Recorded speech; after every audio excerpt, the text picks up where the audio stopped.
Em resposta ao Supremo Tribunal Federal, que está julgando a descriminalização do porte de drogas para uso pessoal, deputados vão lançar um referendo para ouvir a população sobre o assunto.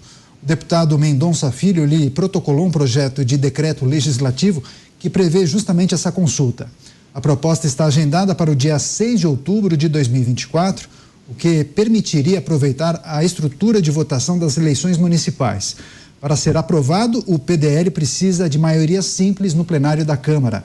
Parlamentares acreditam que a liberação das drogas vai favorecer o tráfico e o presidente do Senado, Rodrigo Pacheco, disse que a alteração da lei só poderia ser realizada pelo Congresso Nacional.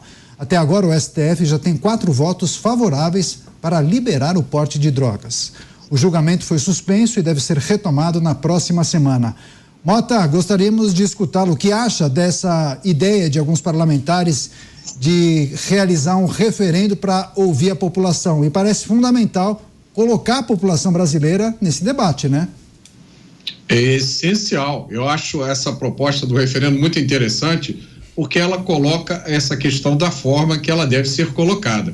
Uma decisão como essa só pode ser tomada ou por representantes eleitos pelo povo, ou então pelo próprio povo diretamente. Eu não tenho nenhuma dúvida sobre o resultado de um referendo como esse, porque a sociedade brasileira rejeita maciçamente qualquer tipo de liberação ou descriminalização das drogas.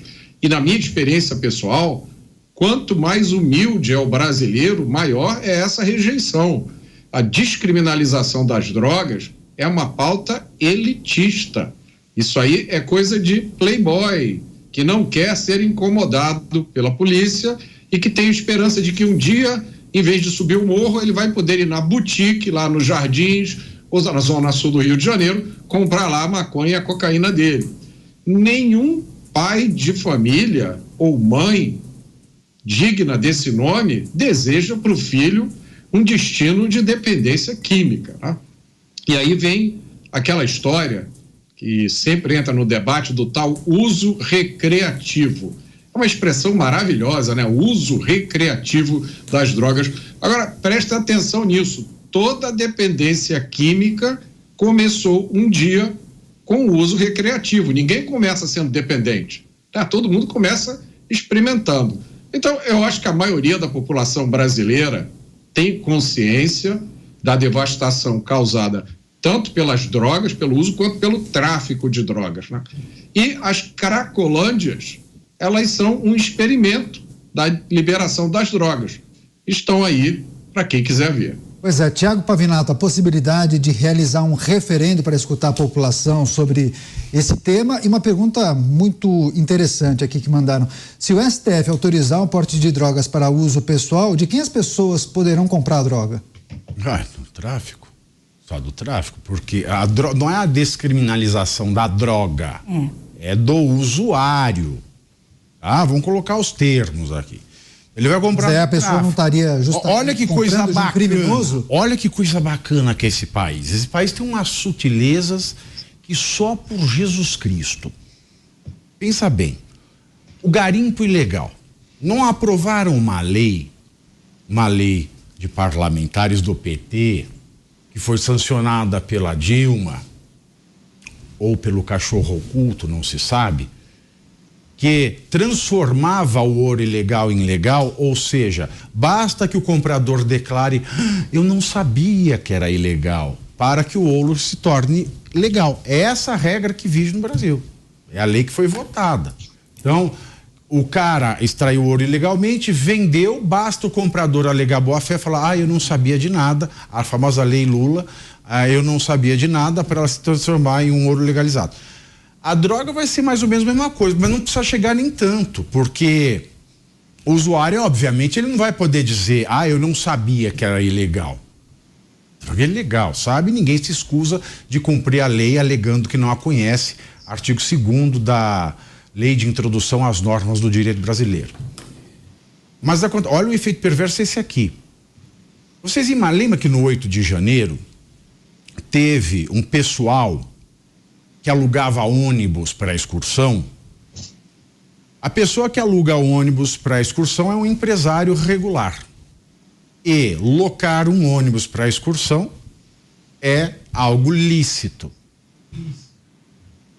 Ele não precisa saber o que vai fazer. Por exemplo, eu alugo, vem um grupo de senhoras de 80 anos e loca o meu ônibus de excursão. Claro, senhorinha, tá, pagou, pega, ela põe o motorista lá, eu quero o ônibus de volta. Tá? Eu loqueio o ônibus. Se essas velhinhas são muito safadas e vão fazer orgias em outro lugar, eu não preciso saber o que a velhinha vai fazer. Eu estou locando o ônibus, ponto. A minha atividade é essa, locar o ônibus. Não é locar o ônibus é locar o ônibus. Quando eu, né, locador, empresário regular, com um objeto de atividade ilícito, loquei para pessoas que foram a Brasília no dia 8 de janeiro. Este locador, este empresário regular de objeto lícito, ele está sendo culpado porque este ônibus está apreendido e a minha empresa está afetada e eu não tenho como sobreviver, porque eu fui colocado no balaio. Eu, regular, com um bem lícito, fui tornado ilegal, fui considerado criminoso. Agora, olha que coisa louca, um traficante, ou seja, um criminoso, obviamente, que vende um bem ilícito, que é a droga, ele passa a ter o seu produto lícito, na mão do usuário. Olha que maluquice é essa. Vamos pensar na lógica. Esse país não tem lógica nenhuma. E não dá pra gente falar que tem democracia na ausência da lógica. Porque a democracia é a replicação, segundo a filosofia de Karl Popper, que eu adoro e acho que quem gosta de ler deve ler Conjecturas e Refutações, que é um dos livros que mais ilumina o cérebro de alguém, Conjecturas e Refutações do Karl Popper. A democracia, ela replica no campo da política o método científico. E o método científico, ele trabalha com conjecturas e refutações. Portanto, ela pressupõe que a melhor decisão é tomada dentro do parâmetro da lógica. Mas aqui a gente está vendo uma decisão que pode tornar ilógico tudo o que se fez. E isso feito pela mão do mesmo tribunal, do Supremo Tribunal Federal. Então é muito louco o que está acontecendo aqui. Primeiro, é o que eu falei ontem. O Supremo não pode revogar uma lei. E essa lei essa norma, no caso da descriminalização do usuário, é o artigo 28 da Lei 11.343 de 2006, que é a Lei de Drogas. Ela só pode revogar se ela declarar inconstitucionalidade. Mas que inconstitucionalidade tem um artigo de lei que fala que o usuário não vai ser preso, mas tem que responder a medidas sociais, medidas educacionais. Onde está a inconstitucionalidade? Isso não tem, então ele não pode revogar. E outra, ele fala em volume de maconha. Aí eu pergunto, e a linha branca? Não a do eletrodoméstico, a cocaína. E o êxtase? E o piripaque do Chaves? Ou é só o maconheiro sem vergonha, que organizou a rogonha e fez todo mundo dançar, que vai ser beneficiado? Então vai ser uma decisão discriminatória. Ou seja, o maconheiro é uma classe privilegiada de drogado. Não pode, a Constituição veda. Aí eu tomaria uma decisão inconstitucional porque ela é discriminatória.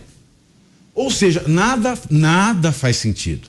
Então o que deveria acontecer é, no mínimo, o Supremo mandar que o Congresso regulamentasse essa lei, que a saúde, a pasta do Ministério da Saúde, fizesse uma lista daquilo que considera uso próprio, até para fins técnicos de averiguação. Agora, o que o STF não pode fazer é o que ele está fazendo. E que o Congresso vai fazer através desse referendo, eu também não acho uma boa ideia. Primeiro, porque pode dar merda. Pode dar um resultado diferente daquilo que todo mundo está esperando. Segundo, que já existe uma lei antidroga. Basta o Congresso melhorá-la, faz uma lei que altera só o artigo 28, dizendo que considera o usuário e que o que diferencia do tráfico. Ou tem, meus senhores, 6 projetos parados há 15 anos do Congresso que endurece as penas de usuário. Agora, o Congresso, por que ele não faz isso? Porque não tem ninguém para pagar por essa votação? Que é isso que fica aparecendo. Jogar nas costas do povo, através de um referendo, que é um movimento arriscado hoje em dia, para ele se eximir de fazer o trabalho dele. Porque uma coisa é certa, a gente precisa de um parâmetro para diferenciar usuário de traficante. Ou deixar todo mundo no mesmo balaio. Há que se fazer uma opção. E essa opção pode ser feita pelo Congresso, que foi eleito pelo povo e é regiamente pago para isso. Certo. Agora, Zé, a nossa audiência sempre nos ajudando, Marco Aurélio Bratfish dizendo, igual ao referendo das armas, vamos dançar de novo. O Tiago Primo, referendo? Vão respeitar mais um plebiscito no Brasil? Isso sim, seria até interessante você relembrar o referendo das armas, o resultado e no que deu. Mas, claro, trazendo também sua análise acerca dessa possibilidade de um referendo para escutar a população brasileira sobre a descriminalização do porte de drogas, Pois é, o plebiscito ele é feito antes, né, da legislação, e o referendo é depois para referendar uma lei aprovada. E foi assim no Estatuto do Desarmamento. Aqui no Congresso todos tinham a certeza absoluta de que o povo brasileiro iria aprovar e apoiar o Estatuto do Desarmamento e principalmente num artigo bem radical, que era a proibição, inclusive, de fabricação e venda de armas no Brasil. Aí o Alberto Fraga, que é deputado aqui pelo Distrito Federal hoje, né, ele é daqui do Distrito Federal, ele liderou uma campanha contra o artigo, né, e surpreendeu, porque ganhou, mas não mudou. O Estatuto ficou valendo, o porte de armas muito complicado, porque a Polícia Federal não dá porte de armas, não despacha, só em casos excepcionais, ou seja, o referendo deu um resultado que todo mundo achou que não dava e não mudou nada o Estatuto do Desarmamento. Essa questão das drogas, aí eu acompanho isso há muito tempo. Eu não me lembro mais quantas vezes na minha atividade jornalística que cobri debates e discussões sobre esse assunto. Ontem eu ouvi uma frase muito interessante do Mota, dizendo assim, discursos muito bem intencionados. Eu aprendi isso. Aprendi que todos aqui no Congresso Nacional são contrários às drogas e que o Fernando Henrique e outros ex-presidentes da República falaram na liberação, não como uma maneira de liberar geral e incentivo, mas uma estratégia de reduzir o consumo de drogas, liberando, achando, nesse discurso que o Mota falou muito bem, bem intencionado, mas infantilizado, de que acabaria com esse tráfico de drogas sendo legalizado e pronto, e melhoraria. E existem várias propostas bem intencionadas. Eu sei, eu conheço os deputados, eles querem combater o uso de drogas, mas de maneira que assim, de liberar, de abrir, de transparência, e não funciona. Mas, na verdade, também eu aprendi nesses debates que não há um só caso no mundo inteiro de qualquer ação contra as drogas eficaz. A gente vê país que o tráfico de drogas é pena de morte. Pena de morte.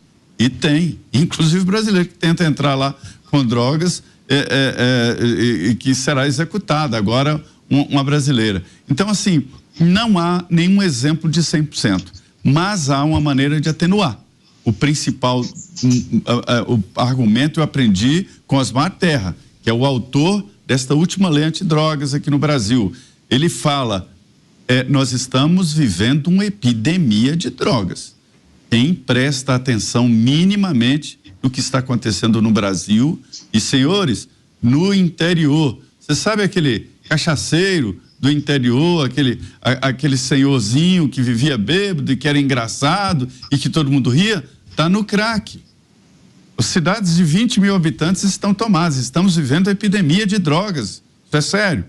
Numa epidemia, o agente transmissor é que deve ser isolado. É o traficante. Nesta epidemia das drogas, é o traficante.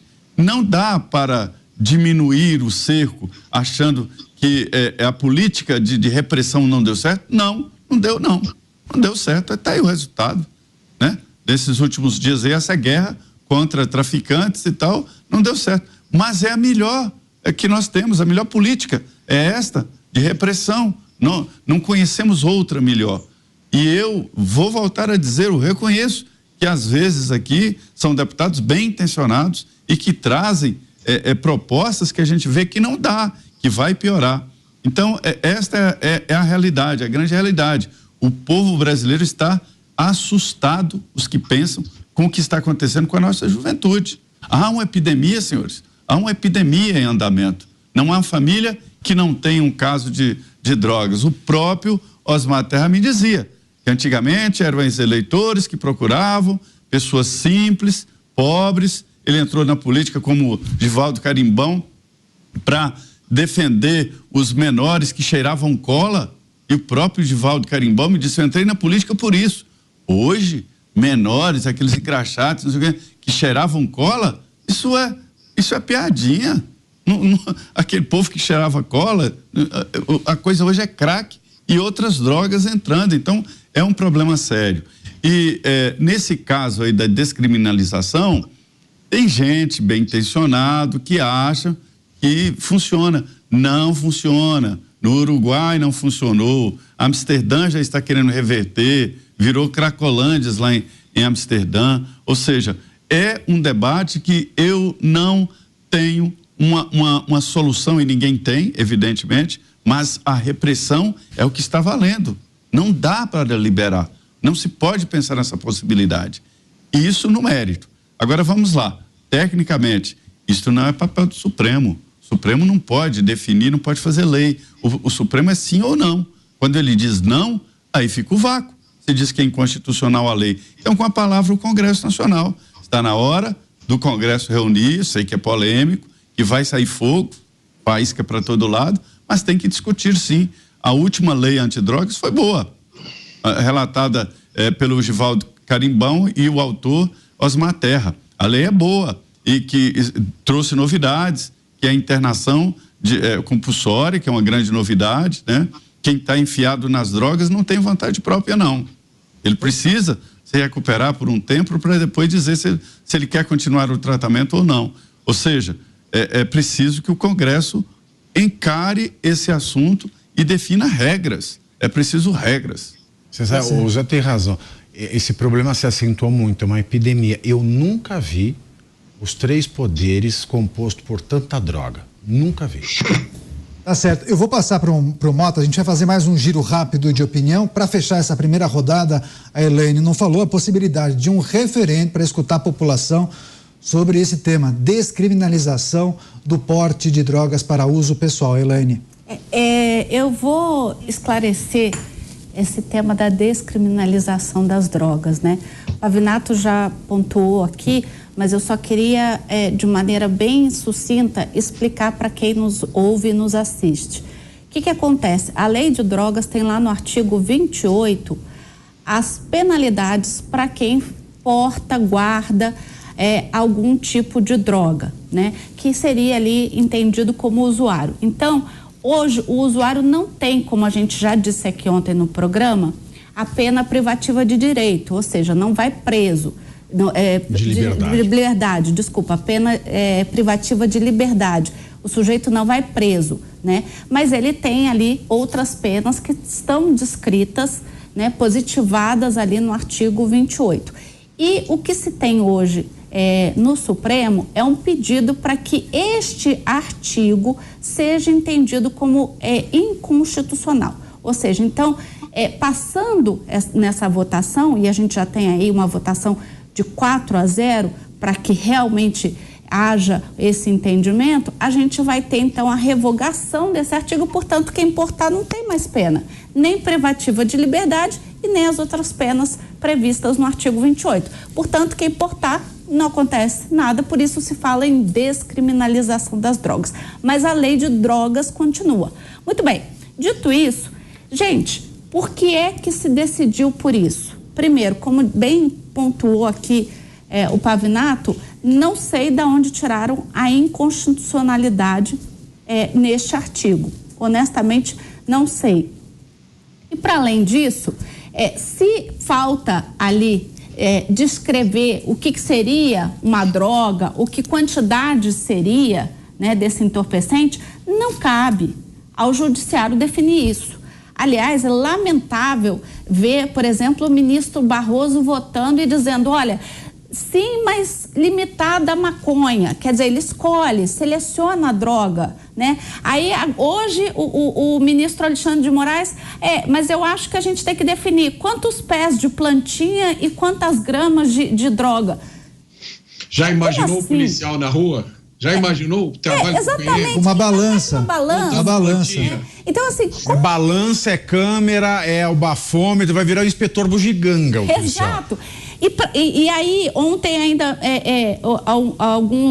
alguns ouvintes me disseram depois, olha, você falou lá do Código Nacional de Trânsito, quando se fala num motorista, não se fala só do motorista bêbado, mas se ele tiver sob efeito de entorpecente, ele também será abordado e terá sua penalidade ali, a retenção do veículo e da CNH. Ok, mas como é que o policial vai saber o quanto ele está de droga? Quer dizer, se ele fumou só um baseado ou se ele cheirou 300 carreiras de cocaína.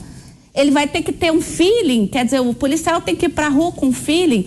Aí, então como hoje a gente não tem essa métrica, vamos acabar com o artigo, porque a gente não tem como penalizar, vamos acabar com o artigo. Quer dizer, é totalmente descabido, não cabe ao judiciário fazer esse tipo de ação. O Congresso Nacional tem que, de novo, pegar a lei. Então, voltando ao que eu estava dizendo, a gente não precisa revogar um artigo, a gente pode alterar este texto. E quem altera o texto de lei? O Congresso. Então, volta para o Congresso, né, e argue o que seria, então, considerado entorpecente e qual a quantidade desse entorpecente será considerado para usuário e para traficante. Quem vai decidir isso é o Congresso. E aí, você não pode agora também ter o Congresso falando, tá bom, então vamos fazer um referendo, querendo de novo lacrar, né? Porque não é referendo para saber se pode ou não pode droga, é tão simples, a gente só precisa alterar o texto de um artigo, dizer o que é entorpecente e em qual quantidade você vai classificar como usuário e em qual quantidade você vai classificar como traficante. Posso fazer duas observações? Vai lá, Fiquei pensando em ser engraçado, a pessoa sai à noite, né? Tem a blitz da lei seca, assim, fala assim, vamos tomar uma caipirinha, falou, não, hoje eu tô só na cocaína porque eu não posso cair na lei seca, né? Vamos tomar uma cerveja, hoje eu estou na maconha porque tem blitz da lei seca. Olha que graça. Segundo, várias pessoas falando, será que vai ter bafômetro para maconha? E o segundo ponto, se só revogar o 28, piora, Elaine. Sabe por que piora? Porque o artigo 33, que fala do crime de tráfico, tá? Fala do crime de tráfico. O que é traficar? É importar, exportar, remeter, preparar, produzir, fabricar, adquirir, expor à venda, oferecer, ter em depósito, transportar, trazer consigo, guardar. Ou seja, você transforma o usuário em traficante de vez. Não dá só para revogar, porque aí você acaba com a figura do usuário. Não é que você descriminaliza o usuário, você transforma o usuário em traficante por conta do texto do artigo 33. Sim, verdade. Pois é, agora várias pessoas se manifestando, o Wagner Ferreira dizendo alguma coisa nessa linha. Eu posso dirigir então depois de uns baseados, mas não vou poder tomar um chopp. Agora a Marli. É por isso que o governo está incentivando a linha branca. A Marli mandou a seguinte mensagem, Mota: se o STF tomar essa decisão, irá normalizar o consumo, inclusive incentivando os mais jovens. Se isso ocorrer, será o primeiro passo para a liberação das drogas. Ladeira abaixo. Obrigado pela mensagem, Marli. Mota, com você. Daniel, é por isso que eu vou discordar dos meus estimados colegas e dizer que essa é uma das razões pelas quais eu acho muito boa a ideia do referendo, né? Porque a gente vê muitas pessoas participando deste debate se colocando como se fossem editores da sociedade. Então, eu sei o que é melhor para todo o Brasil. Essa guerra contra o tráfico é uma guerra que é perdida, né? Aquela frase feita que não tem base nenhuma na realidade. É uma guerra perdida. Cada um resolve o que é melhor para si. Então, vamos liberar. Ora, esse não é o sentimento da maioria das pessoas. Essa é a realidade.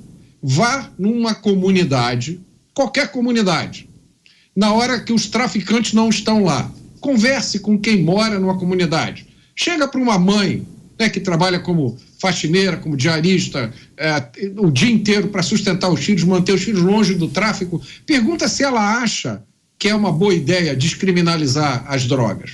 A maioria da população brasileira é contra.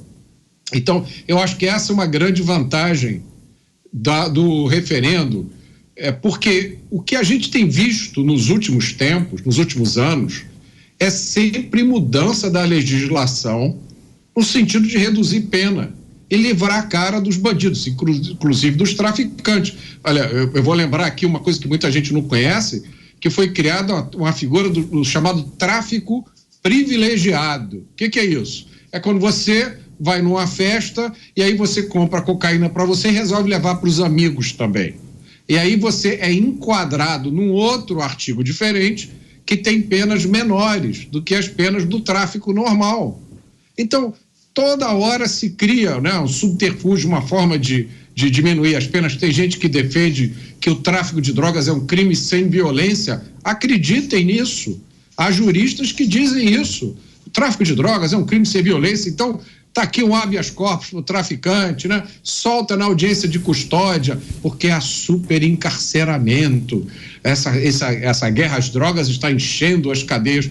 Então, como esses editores da sociedade usam esses argumentos sem pé nem cabeça, eu acho que está na hora, talvez, a solução seja trazer a voz da sociedade.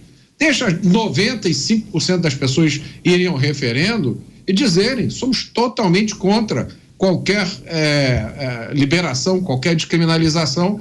E aí vamos ver, né, se a ficha cai, porque a gente não pode ter poucas pessoas atuando como editores de toda uma sociedade. Pois é, a gente tem que fazer um break comercial. Antes, um minutinho para você.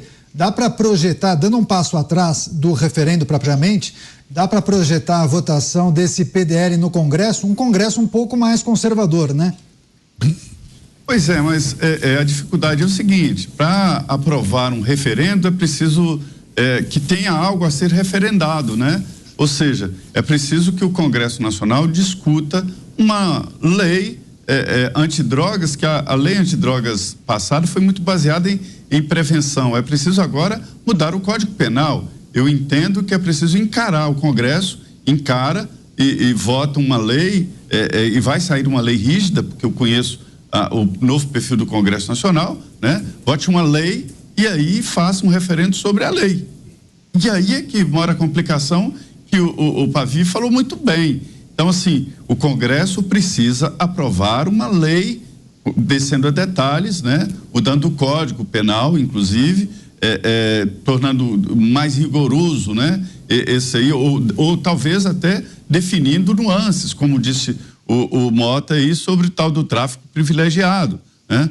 E sobre casos de reincidência, sei lá. Mas o Congresso precisa aprovar uma lei, que seja uma lei rígida, e depois o tal do referendo, para ver se a lei entra ou não em vigor. Quer dizer, esse referendo não é uma cultura brasileira que eu gostaria que houvesse mais referendos. Com a urna eletrônica é muito simples aproveitar uma eleição como a municipal, por exemplo, e definir um referendo.